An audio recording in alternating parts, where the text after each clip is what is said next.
Well, hello, everyone, and welcome to Alive. I'm so glad that you joined the show today. I would like to remind you to like, subscribe, and hit that notification bell if you like the show. Click, click, click, click, click. You can keep on doing that. Today, I have a really interesting guest with me. His name is Darren Woods, and Darren Woods is a community leader, an entrepreneur, a businessman. He is a Christian man who loves the Lord and who is a deacon in his church. He's committed to his family, his wife, his marriage, men's ministry. He's a graduate of the University of Edinburgh Business School in Scotland.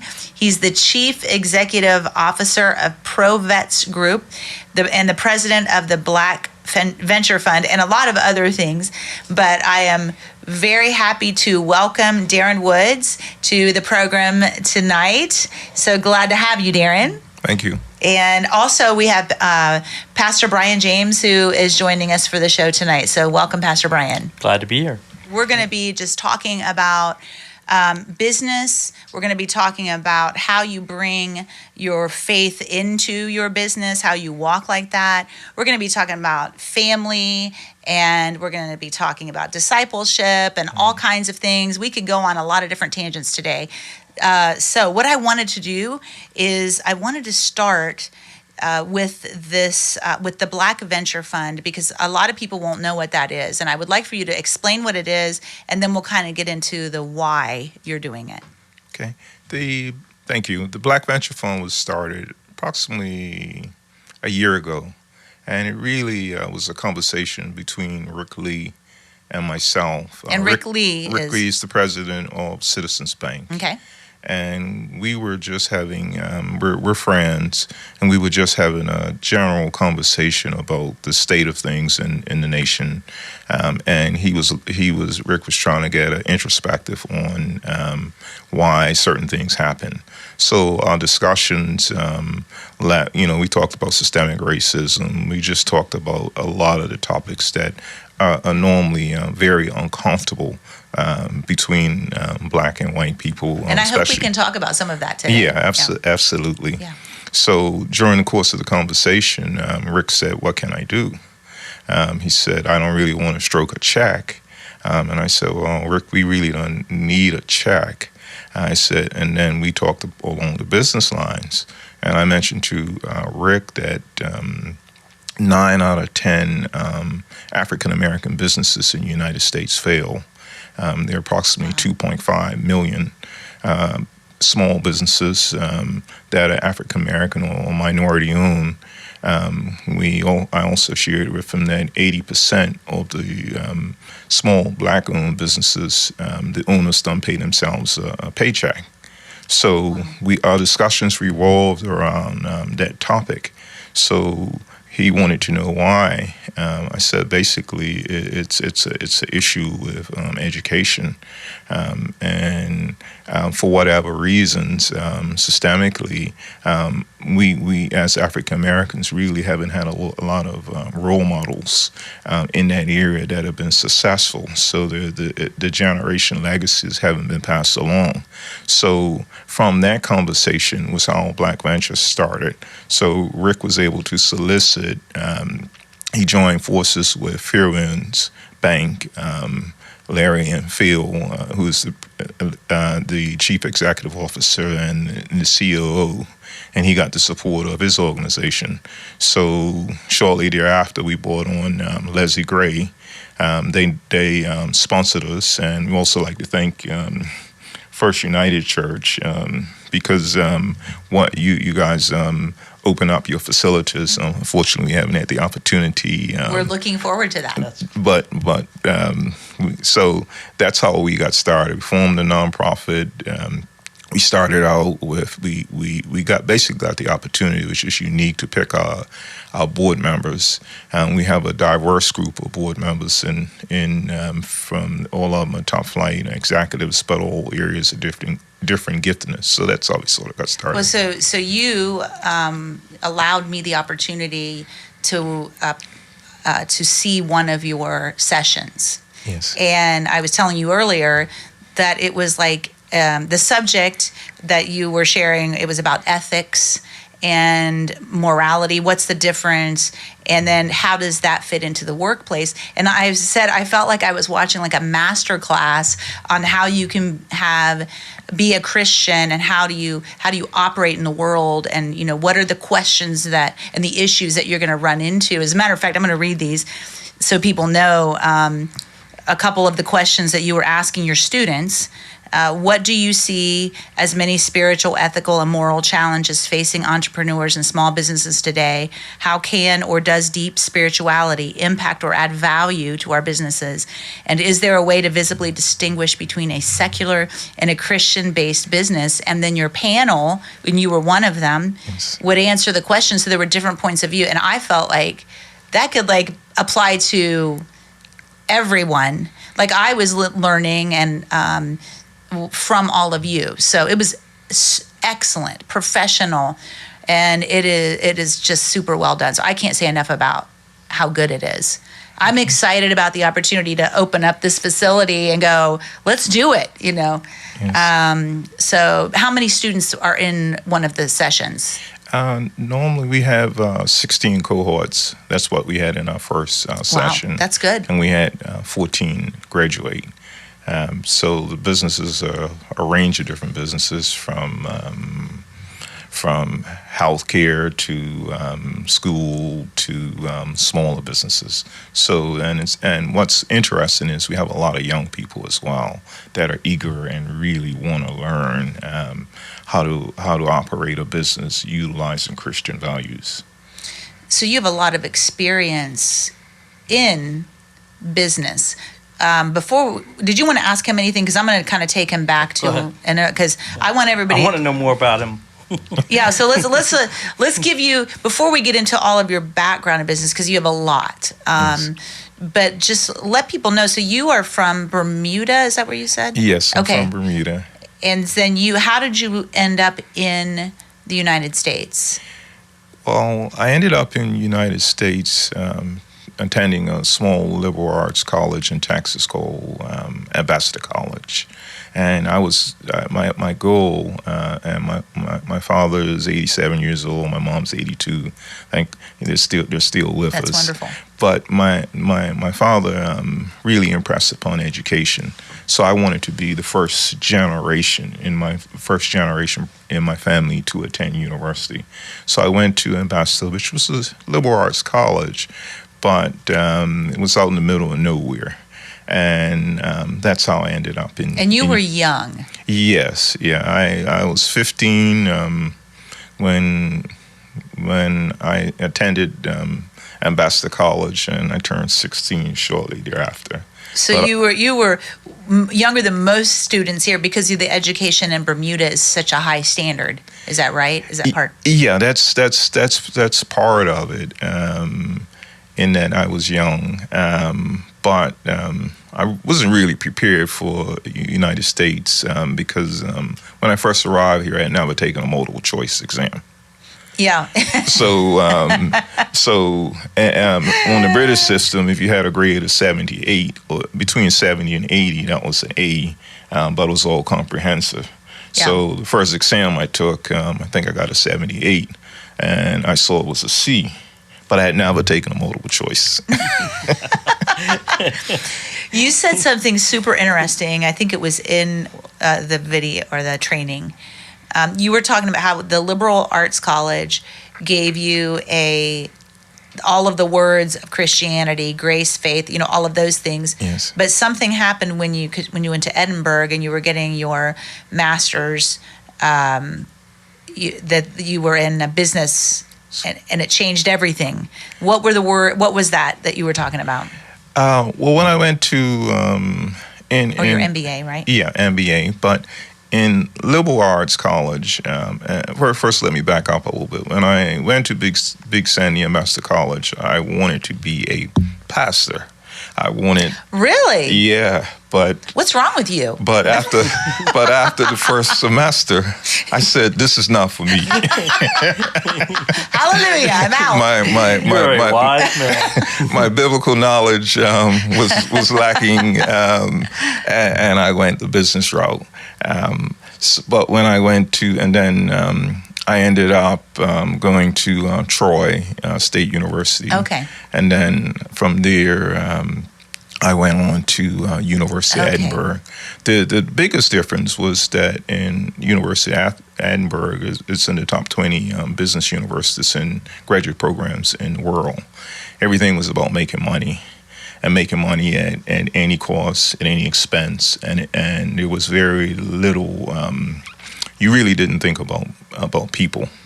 But what I learned during that process, like most businesses, you deal with two different things. First thing is you deal with people. That's human resources and customers. And the second thing is service or products. So the emphasis was placed on the service and the products. But what I didn't really get the connection from a leadership point was with how to deal with people. And people have been... from a leadership point for me, I wasn't totally prepared to deal with people and human nature and so on. So that was the major difference. So do you think that there were seeds planted in you when you were at Edinburgh, just success, be number one, do whatever you can to make a dollar? I mean, did you go kind of down that route mentally? Yes, absolutely. It was all about the return on investment. It's all about making that buck. So and fortunately or unfortunately, I was sort of geared that way from as a young person. You know, my father was a professional athlete or cricketer. He was very competitive. I grew up very competitive and great in martial arts and great in most sports. So I had a take no prisoner type of attitude and win at any cost. Yeah. And really didn't care what the collateral damage was or who I impacted. That character attribute was great as a sports person, but as I matured and got older, it turned out to be detrimental because, I was just focused on one thing. So I'm going to kind of scoop up something here, trying to kind of lay a foundation a little bit about you. So you came from Bermuda, a person of color, yes. And you come to the United. What year was that when you came? That was 1976. So lots was going on in Texas. Okay. Yeah. So you probably experienced things coming into the United States that you hadn't experienced, maybe, I don't know, in Bermuda. You told me a story, and I don't know I think it was you were playing golf. Yes. Can you talk about what that was like for you and what the circumstances were to help people understand what it was like coming into this environment? Well, I had a great friend, a good friend, who was an all-American golfer and for Troy, which was a Division II school. And we had sent in an application to Montgomery Country Club, just in Montgomery. And there were 10 other teams from our school.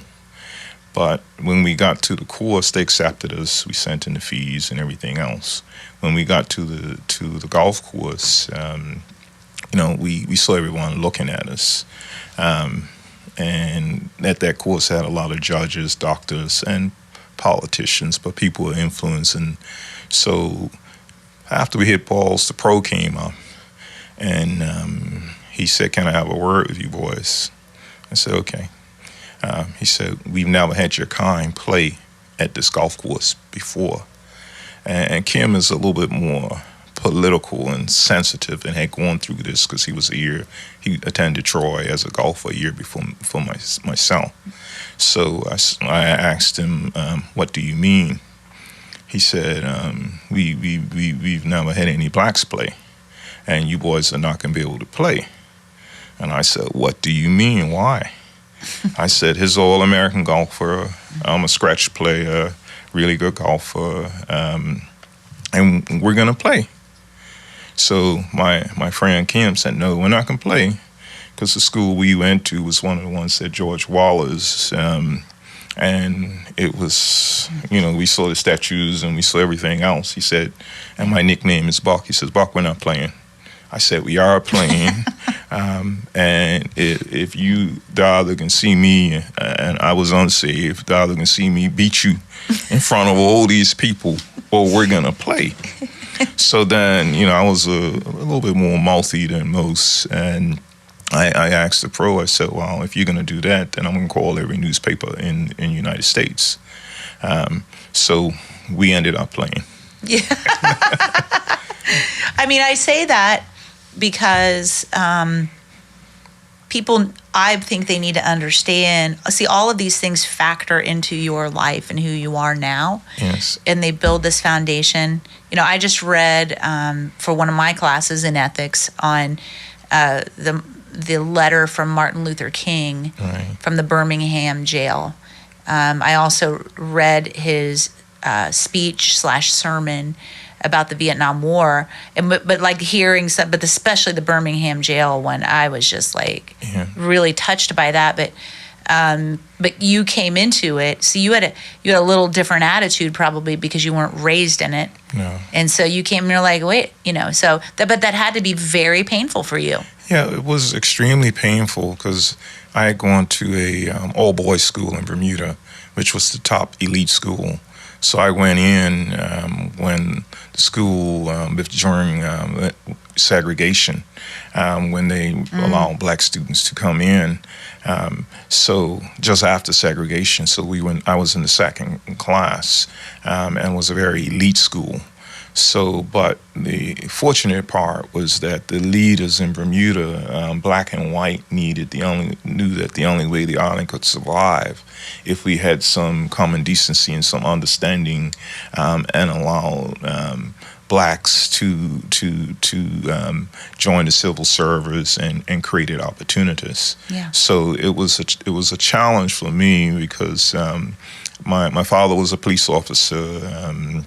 He had lived in England, but my uncles were the equivalent of Black Panthers. Mm-hmm. So I had these two divergent thoughts where my father's very disciplined, well-known, professional athlete, right is right, wrong is wrong, but as tough as nails. Mm-hmm. But then I had all this other noise around me. So I was a little bold, a little outspoken, but I knew what was right and what I could stand for and wouldn't stand for. Fortunately or unfortunately, because my wife and I have a different perspective, but my kids have some of that same perspective like myself. Mm-hmm. They're bold. They will stand up for what they believe is socially right, morally right, and stand firm. So, do you feel that these things propelled you to prove yourself, or was that already instilled in you? I think that was instilled in me, but I also think that some of the adversities that I faced, because I had never been called the N-word until I was in Texas. Wow. For the matter of fact, and that's by black and white, which is a term that's been loosely used for different reasons. One is a hate, and one is more from a camaraderie perspective. Of course, how they go together, I don't know. But so my perspective was a little different. So, Darren, if I could what was experiencing that for the first time, and then to begin to experience that on a pretty regular basis, what did it do with you emotionally? I mean, you said you were a pretty hard-charging guy, but there's this emotion of why is this happening? This wasn't what I grew up in. What did that do with you or to you? In some respects, it made me a little tougher, but in other respects, it created a lot of confusion, because biblically, I knew that we all came from Adam and Eve, and depending on what geographical area we migrated, impacted the color of our skin. Mm-hmm. And as I've learned through my wife and her grief recovery class, we're 99.8 the same between black and white. Exactly. So for me, it was a struggle. Yeah. So you graduated from got your MBA. Let me just comment for a second, because I just remembered you said your family was Seventh-day Adventist, right? Yes. But your uncles were Muslim. Yes. So you also had this did you consider yourself a Christian at that point? I consider my family. My mom grew up in Seventh-day Adventist church. My dad actually resigned from the police force to join the Worldwide Church of God. So he gave up a successful career. And Worldwide Church of God was a pseudo-Jewish type of religion with Grant Ted Armstrong and Herbert W. So we went way over to the left in my perspective, my personal perspective. So it was it was very, very confusing, because even in Worldwide Church of God, we were treated, black people were treated differently. I mean, I hear it, and it's just like I still don't get it. I still don't understand why. But I think there's a discomfort in us even responding to it today. Yeah, it's like there is. It's not our day to day, but you're saying, it was day to day then, and it's day to day now. Yeah, and it's different until I'm still treated that way today. Case in point, I could be beside, I could own a business, be beside pastor, and it's conditioning. Be standing next to the pastor, but if he's a subject matter expert in pastoring, but when it comes to my company dealing with intelligence and corrections and all of that, I have some accomplishment there. But it'd be an automatic response for anyone to come up. We would talk, and they would address him, and for the most part, ignore me, even though technically, I could be the owner of the company. So it's conditioning, and a lot of times we're as African Americans, we constantly face it. We're devalued.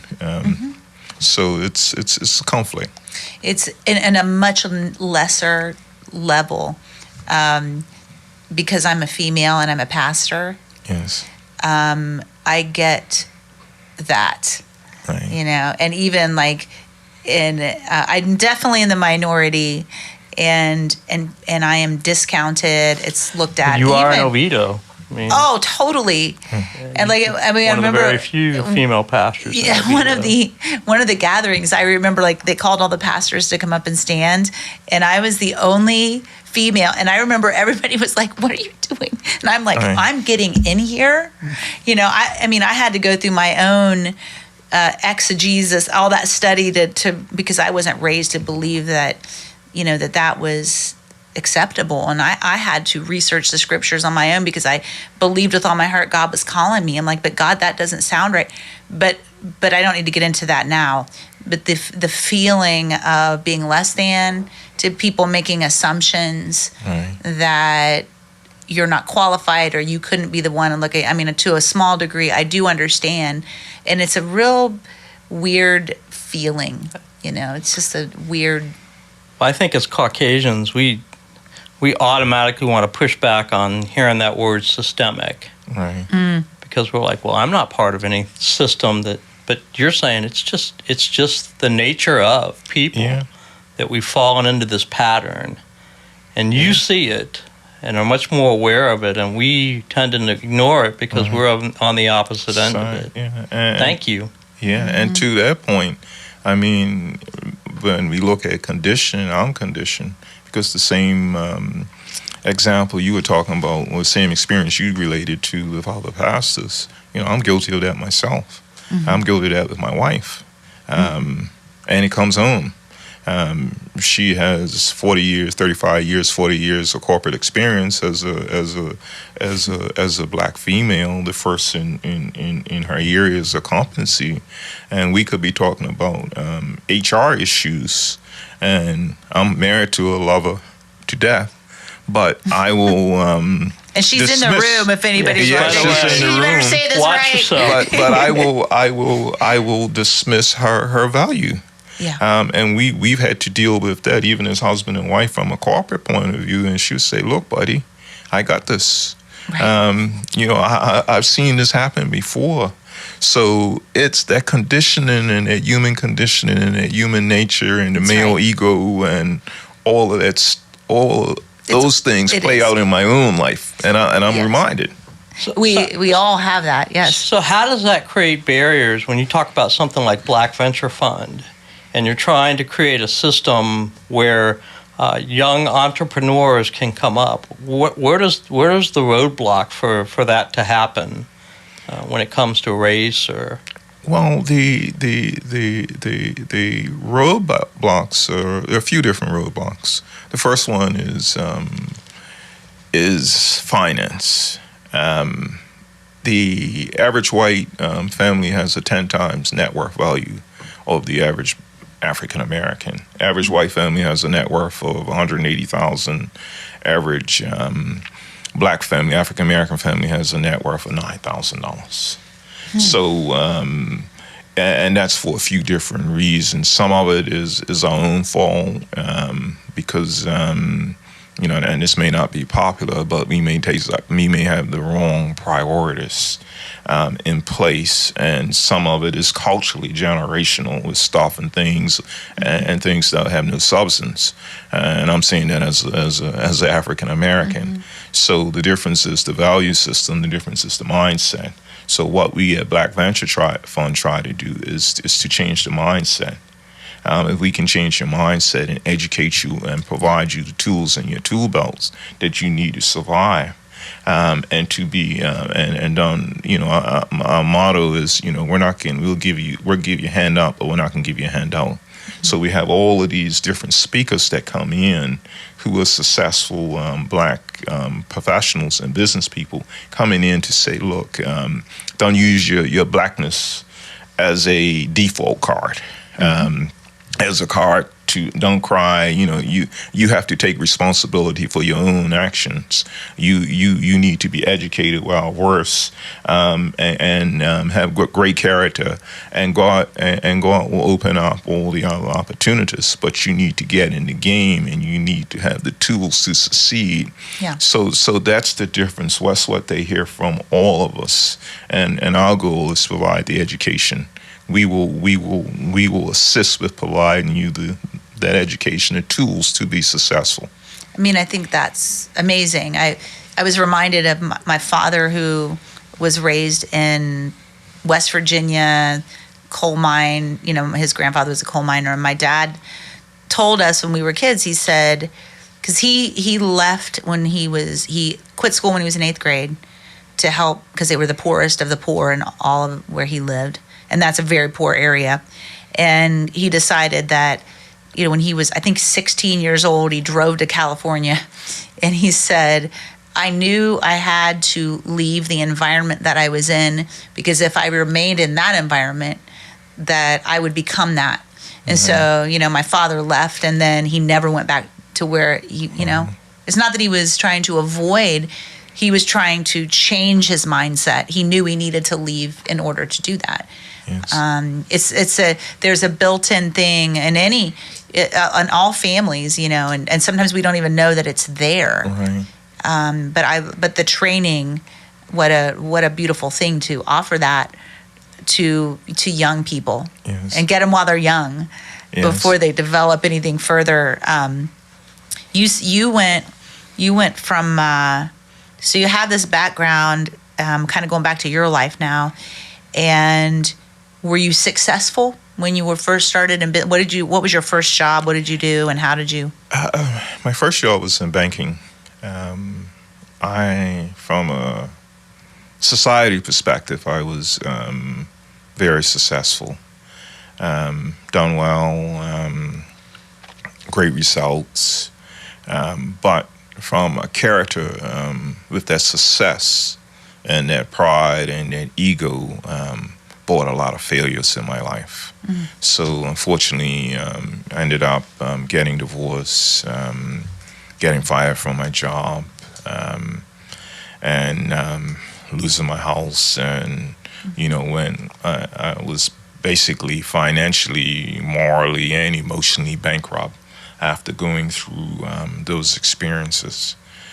Because with that education, I thought I was it. I just believed everything revolved around me because I was smarter and brighter, but didn't realize that it was a gift from God. Right. And that gift from God is to glorify His kingdom. So Yes. That's where I went off track. You said, I'm looking at some of your notes that you sent to me. You're the first person I've ever interviewed who sent me notes about yourself. Yes. It's like, this is the best thing ever.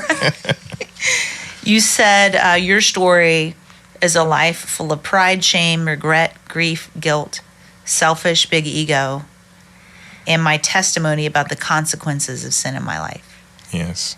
And so because you were centered on self, Yes. the results of those things, I always go back to that scripture. If you sow to the Spirit, you reap life everlasting in Galatians. But if you sow to the flesh, you reap death and destruction. Yes. And you were sowing seeds of the flesh, Yes. of death and destruction in your life. So you were married, you were divorced, you lost money, you were successful in business. Yes. How did you come out of that? Like, what happened? It took me a long time to come out of it. Be quite frank, it's taken me. I was stuck for years. I knew I needed to change. I knew I needed to do something different. So I thought I was, I was seeking answers, seeking purpose, and I struggled. Fortunately for me, I met my wife. She was a Christian. I acted like I was a Christian so I could go out on a date with her. I knew the right things to say and how to say it.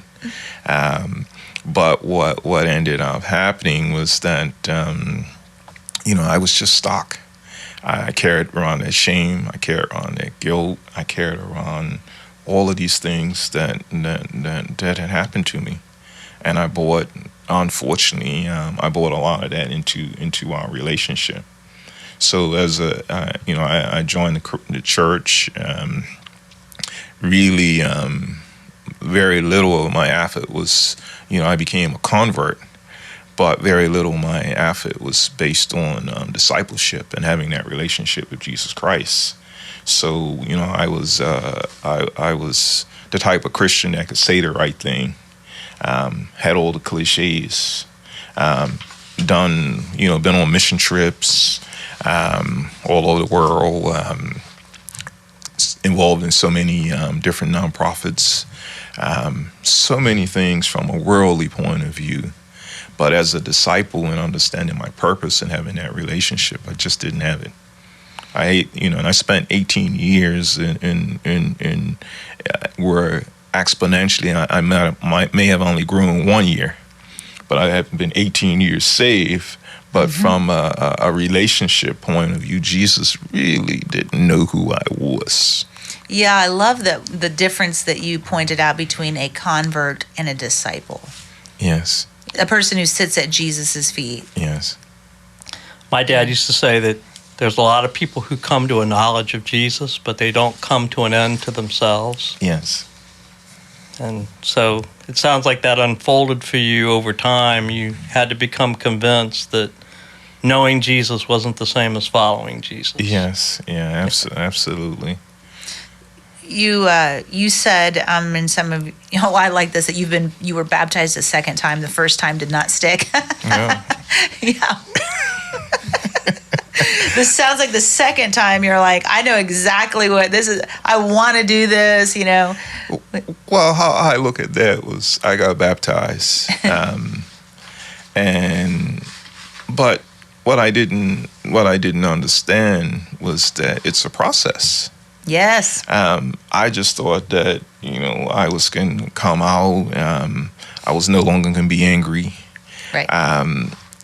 My ego would go away. I would be a lot more loving. All of the negative things that had impacted me in my past experience. I just thought, but what I didn't realize is that I needed tools in my tool belt. I was looking for instant sanctification, and it just never took place. So I got baptized the second time because I said, Lord, I know you don't make mistakes, but something was wrong. But what I learned doing was looking introspectively at myself and what I needed to do. And what I learned was that, the Bible's a roadmap. It's a blueprint. But like this building in here, the studio, if no one bought the cameras, if no one changed the carpet and the soundproofing and came in here to work, then all you have is a space. All you have is a blueprint. So it took exponential steps for me to learn how to grow. But I needed to. So the pandemic's been great for me.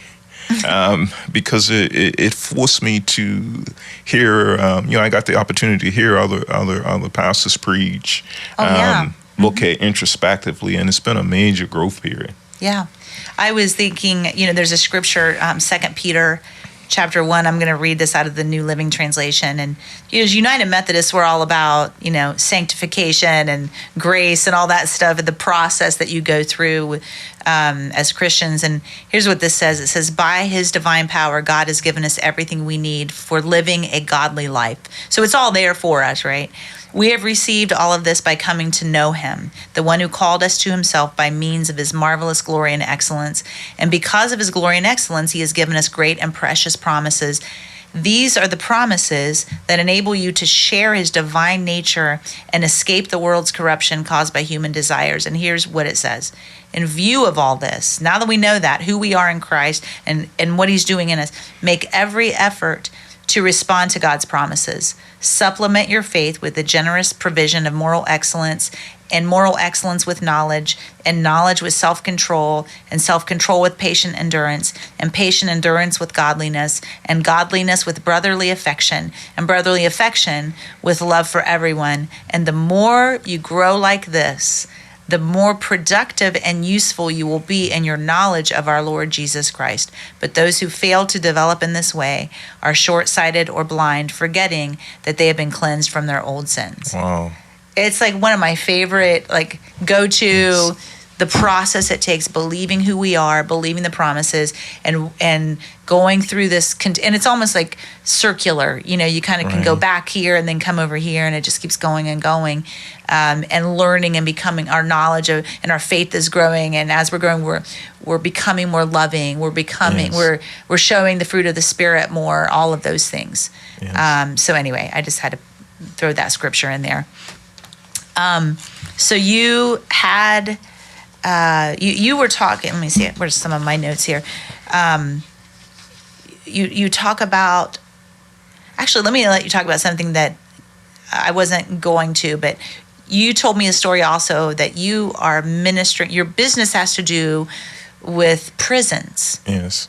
And so computer systems or whatever at prisons, yes. Right? So you are at prisons. Yes. A lot. Yes. You don't live there, but you're there a lot. I can't remember exactly, but you told me a story about one of the people who you were. Do you remember what you told me? You were driving by. I probably have it in my notes. And there was somebody who was there who was a prisoner, and you were kind to him. Oh yeah, that was. I was out at Lake County CI. And we had a young guy who had worked for us years ago, was a backhoe operator. And he had killed somebody down in Paramore, shot him in the head for $10. Because he said the guy was cheating for $10. So I was out at Lake County CI, and there was a fight that broke out in the compound. And the day before, I had seen this individual, Jesse, and he said, I heard somebody shouting, "Boss man." You know what I'm saying? Well, who here knows me? You know, Boss Man Woods. That's and right. he was calling. So he said, you didn't pay me my last paycheck. I said, well, you didn't come pick it up because you got locked up. So the short version is, he said, look, I need some cigarettes and I need some money on my account. So I put $20 or $30 on his account. So the next day they had this big outbreak, and we were in the area and didn't know how we were going to get out. And you can imagine there are 200-300 guys, and all they do is lift weights. Right. You got all different gangs. You can tell the different gangs. There may be 10 or 15 different gangs, all races. So we're in there, and Jesse was the one who said, "Let him go. Don't touch him." About you. About me. The guy you helped out. The And put guy the money helped in. out and put money on his account. Yeah. So when I think about these stories, you know, it don't take a whole lot to be want to live up to your word and be kind. And what I've learned through really being involved in around inmates and prisoners, all they want is a little value. All they want is a little respect. Mm-hmm. All they want to be is acknowledged. And they're no different from us. Right. Everybody, our children, our friends, everybody we come into contact, they want to be respected. They want to be valued, even if you disagree with what their opinions are. Oh, I'm glad you told that, because, you know, sometimes just the little things that we do.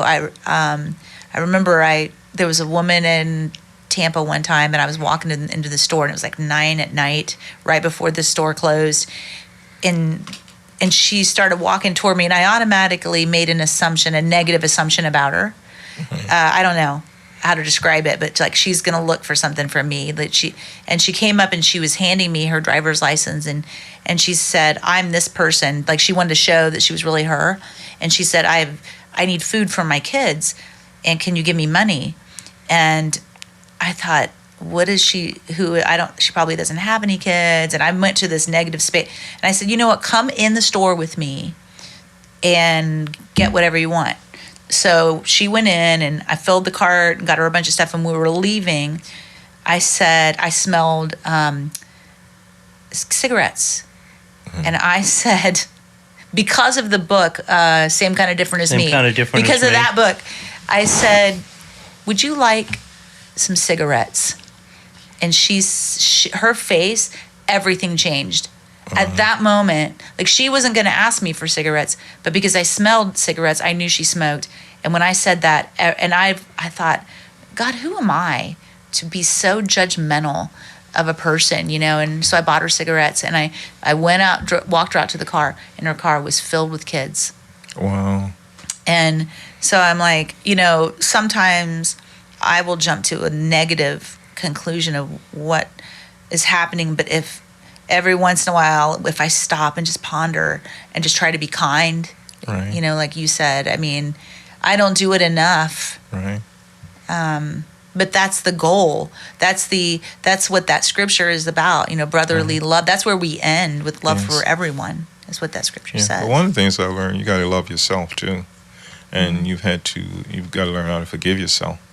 And one of the major things I struggle with, because of a lot of the mistakes that I've made, with failures in marriage, with my children, with financial, with my spiritual walk, with basically life, I was carrying around a truckload of emotions. And for me, I'm not going to classify all men like this, but I actually compartmentalize a lot of these emotions, and every once in a while they will come out, something might trigger them. But the challenge was that I was looking for change, but I had never forgiven myself. So it wasn't until you know, and God, you know, a lot of times as a believer, more so in the Black African American community, you know, we we sort of struggle sometimes with our lack of unforgiveness and just say pray, and we have these cultural attitudes about homosexuality and all these different sins that degraded. Right. But when we look at them, love is love. Yeah. So I grew up conditioned like that.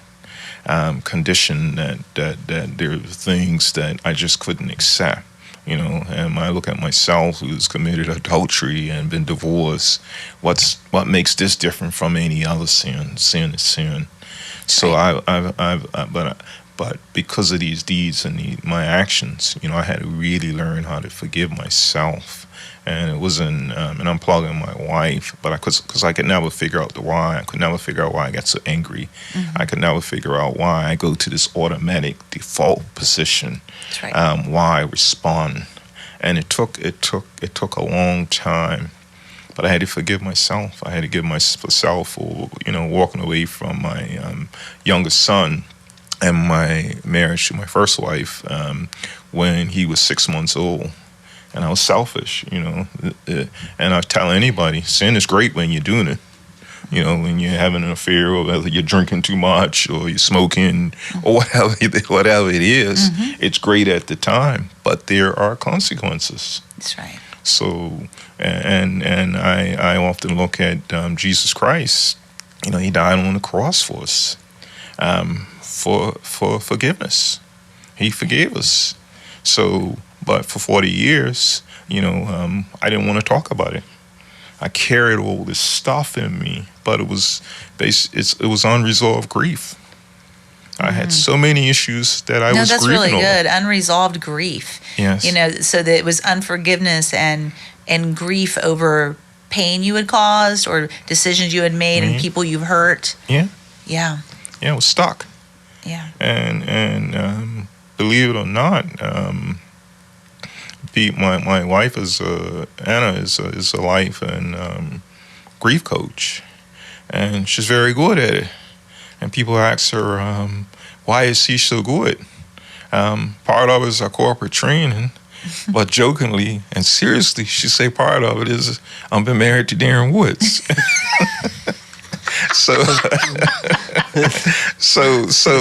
But I wish we had a camera on Anna right now. So she's amening over there. Yeah. So let me ask you something, Darren. How much you're in these mentoring relationships with young African Americans? Yes. How much of the things that you've just talked about, the guilt and releasing the sadness and the brokenness, how much is that a part of what you do with mentoring? Well, what we try to do with mentoring is that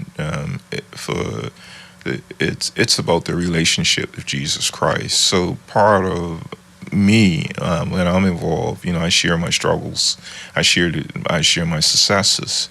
But I also share the ethical issues I've had, and a lot of it relates to character.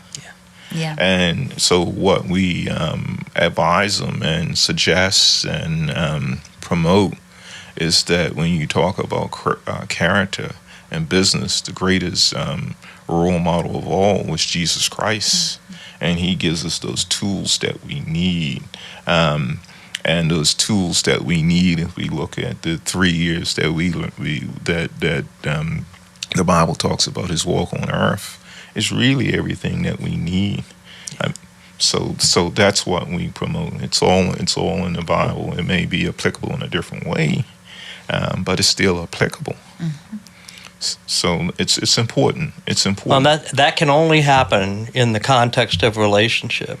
It's not just sign up for this course. We're going to tell you the 10 best things about what it is to be a black entrepreneur. We're going to tell you about the broken stuff, and because that can be some of the most valuable things that they'll have. Yes. Yeah. Mm-hmm. Wow.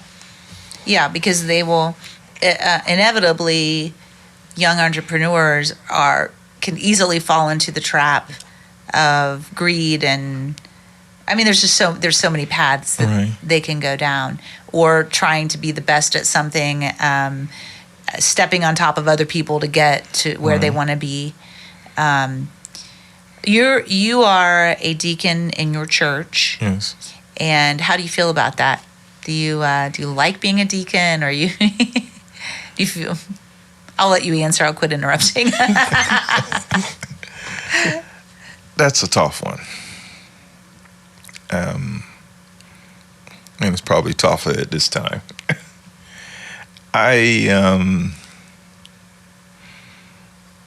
It's been a challenge for me, because what I had to deal with is when I first became a deacon, my heart was, it should have been a heart of love, but it was actually pretty hard.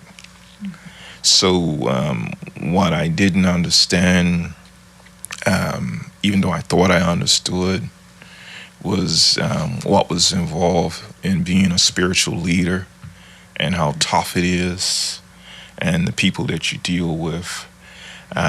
So what I've learned in this experience is that before I can lead anybody else or be any type of leader, I had to get right with the Lord. So I can, and I struggle as a deacon because I really didn't have a loving heart. I have that now, but the first time we talked about me becoming a deacon, I said, listen, I don't want to, when we do communion, some of these folks, I just want to dump the wine on top. Pour the wine. Pour the wine on them.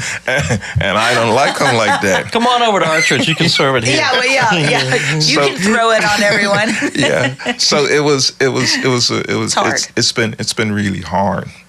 And I think that I brought a lot of my secular values and training into the church. And the church is like a hospital. Yes. People have all different needs. Yes. So my human resources and their personal and relationship side was lacking. If you want to build a church, if you want a finance guy, if you want and those were my areas of giftedness. I can find the money, I can build a church. I'm a general contractor, plumbing. I got all of these skills, but that weren't the purpose of the church. That's right. So for myself, it's been I'm a lot better equipped now than I was, and it's been a growth period for me. But I think that says something about you, that you understood that, because a lot of people will come in and be put in a position, and they do start applying that, all of their worldly skills and all of their talents that they've used in business, and they do think, and then they forget that, oh, wait a minute, but it's about faith. Right. And walking by faith and not by sight. I'm on the finance committee, and I want to walk by sight, Yeah. And so there's all of those conflicts that can come in. Now, I think obviously we're all growing. Yes. And it's a process. So, we're never going to be perfect in any of the areas, but it's nice to be honest with ourselves and know where we are, and that we're on a journey to try to be more like Christ and surrender more of ourselves and let the Lord lead us more and more and more. It's a difficult journey. And my Pastor Jones may have a different perspective. He may look at me as potentially a bad boy deacon, a troublemaker, outspoken. That's the honest truth. But a bad boy deacon. That's awesome. A bad That's boy a good deacon, movie. and but I had a different perspective, and I have a good friend who was deacon board trainer and deacon board chairman at the time. He great guy, but he was very humble, humility. Non-egotistical, and I saw him as a weak leader. That was that was my perspective when I was in deacon training. And I had to apologize to him because he was, he would stand firm and he needed to stand firm, but he was exhibiting all of the fruits of the Spirit. Right. And he had that humility, carrying himself with dignity. That was important. But what I didn't recognize was that's the type of behavior that I was supposed to be modeling. So as a man, I shouldn't even say as a man. My father never showed any emotion. Yeah. He probably gonna hear this, and he was a deacon. But his is tough as nails, and he was a policeman. He was and that's how I learned. That's right. And I brought all of that behavior. It's followed me everywhere I've been. Wow. Yeah. So we mentioned early on that you and Rick Lee had a conversation. Patina and I have been. I've been here. I'm in my 6th year. You've been here. Is it like 4th year? Fourth, I think, starting. Yeah. So our relationship with Rick is very interesting. On a fairly regular basis, Rick will call us out of the blue and say, "Hey, I want you guys to do something." All right. Something came into my Something came on my radar, and I immediately thought of you guys. So we get a call from Rick, and he's like, "I thought of you guys. Black Venture Fund, you got to meet these guys." And so we're at the point now where pretty much everything that Rick has gotten us involved in has borne fruit. Right. There's been some really good stuff that's come out of that. So we came over to the bank the day to meet you guys, and we were pretty excited about it. I don't know how it was for you guys. But it's mutual. Yes. But all of that comes because you have a relationship with Rick. How did you and Rick come to have a relationship? Well, Rick and I's relationship sort of evolved over time. But Rick and I have that same type of personality. His is just a little bit more corporate so than mine. And so I got to really meet Rick through in the capacity at Antioch and going in for banking and different things along that nature. And I was, for most part, pretty well organized. So, I had that little ego, well prepared, documentation in place, and it was more of a demand versus a request. So over time, we developed that relationship that became very, he has the same relationship with Anna, became very open and transparent and really able to talk about some of the tougher issues. But Rick loves the Lord. It's been a great galvanizing factor here in Oviedo as a community person, and because of the influence he has through his bank position, he engages a lot of people. Yeah, he does. He knows a lot of people, and he engages them, and then he flies away somewhere. Rick. He gets something started, and then he's like, "Okay, see you later." Yeah. No, so when you guys come, and I'm sorry, I'm taking over Patina's program. No. So how did you guys start having a conversation about being a black business person and a white business person, and how does that affect the relationship you guys have? Is that? Well, I think with Rick, and I imagine it's taken a little flack, I shouldn't say that, from some directors at his bank, but he's been on the cutting edge of things at times he doesn't quite understand. But with Rick, he always says, "I owe it to the heart." So he's always done everything. All the actions that I've seen with Rick have always come from the heart, and a need to know and a need to understand. So with the Black Venture Fund, it started the same way. He says, "I don't understand." Relationship and heart. Relationship and heart, and we had that common bond of being fellow brothers in Christ. Amen. So that's how it has taken off. I mean, I feel like I want to continue this conversation.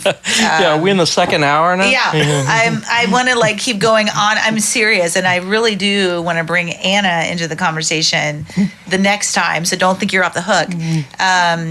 I want to continue the conversation because I feel, and I know you feel the same way, which is we need to have conversations. Yes. We need each other in this world. Like, I think it pleases God Yes. to see that and to know that it's authentic and legitimate. And I know I have a couple really good friends, the same thing, where I'll call them and say, I don't understand. I need to understand your perspective, Right. and where that's coming from and why, and vice versa. So I want to continue a conversation with you Absolutely. and with your wife and whoever else would be willing to sit down and talk, because Yes. I think that we are brothers and sisters in Christ, in the family of God, Yes. and we're family. Yes. And I really, really, really appreciate your candid conversation. More than you'll ever know. I mean, I know that this has been like, it's very humbling. I know a lot about just from talking to you about your life, and for you to come to this place in your life, you have a lot of wisdom. And I think that I think about the men in our church. They could learn a lot to just like kind of hear your words, and the younger men kind of coming up with successful Right. and all of those things. So if you had a word for the young men, what would you say to them? Like, what would be your biggest piece of advice that you would give to them? I would say, as an older man in my 60s, who thinks more about my legacy, I think when I look at my life, it's not how much money I made, not how many properties I own, not what I've done professionally, not what I've achieved from an educational point of view. My life is really going to be marked about who I've loved, how I've loved them, how I love my wife, what behavior I've modeled to anyone that comes in contact with me. We all have a start point. We all have a finish point. My goal at this point is to be better than I was yesterday. So it required some tools and some application. So for me, I want to first of all have that relationship with God, understand my purpose in life, have a good relationship with my wife, learn to love my wife, so that and continue to love her and respect her and treat her the way that, as a man, that she should be treated. With my kids, it's the same way. I want to model, because they've seen me at my best. They've also seen me at my worst. They've seen where my focus has been on other things and other priorities. But I want my kids to know that I love them. I tell them that I love them. I want my wife to know that I love her. I want everybody else that I come into contact to see the Christ in me. I want to know that these things that happen, and I've had a lot of shame and a lot of guilt, but it's only through the relationship that I have with Jesus Christ, who forgave us, that it's allowed me to be free and unstuck. Because there's so many men like me. I got so many friends that have just been stuck for years. Stuck, no, not moving forward, not moving back, just stuck, and we don't talk about it. Right. So that's what I want to know. Talk about it. Find somebody that you're confident with that can provide the wisdom. Talk about it. Talk about it. Yeah. I love it. Yes. Well, I just want to thank you so much. Thank you. For joining us and being a part of this. And I hope that everybody, if you've been watching, that you've really taken notes on what Darren has shared with you today. And we'll have him back, and his wife, Anna. I'm proclaiming that, professing that. It's a voice, a word of prophecy right now, that they'll be back, and we can talk about some additional things that I think we can all learn from. So hoping you guys have a great day.